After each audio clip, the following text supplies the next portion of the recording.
क्या आप जानते हैं कि सीता जी के पिता राजा जनक किस वंश के थे, उनके पूर्वज के क्या क्या नाम हैं और उन्होंने दशरथ जी के सामने क्या प्रतिज्ञा की है? आइए वाल्मीकि रामायण के बाल कांड के 71वें चैप्टर पर आपको लेकर चलते हैं, जहां यह वर्णन है कि श्री राम के विवाह के समय दशरथ जी और जनक जी के वंशों का परिचय चल रहा था। श्री राम के वंश का पूरा परिचय दिया। अब जनक जी ने अपने वंश के बारे में बताना शुरू किया और उन्होंने कहा, प्राचीन काल में निम्मी नाम के एक राजा हुए।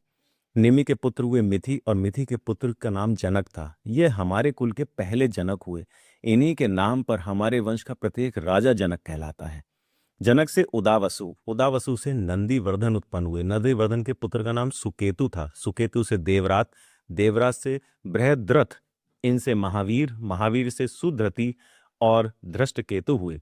धृष्टकेतु के पुत्र हियर्षव, हियर्षव के मरु, इनके पुत्र प्रतिधंग, प्रतिधंग के कीर्तिरथ हुए। कीर्तिरथ के देवमीर, देवमीर के विभूषु, विभुत के पुत्र महिध्रक, महिध्रक के कीर्तिरात और कीर्तिरात के महोरोमा उत्पन्न हुए।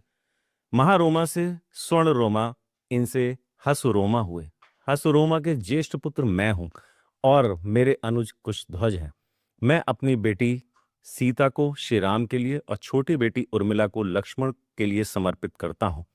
पराक्रम जिसको पाने का शुल्क था, उसे देव कन्या के समान सुंदरी अपनी प्रथम पुत्री सीता को श्री राम के लिए तथा दूसरी पुत्री उर्मिला को लक्ष्मण के लिए दे रहा हूं।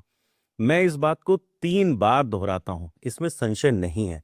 यह प्रतिज्ञा लेने के बाद जनक जी ने दशरथ जी से कहा कि आप श्री राम और लक्ष्मण के मंगल के लिए इनसे गोदान कराइए। नांदी मुख श्राद्ध का कार्य भी संपन्न कीजिए। इसके बाद विवाह का कार्य आरंभ कीजिए।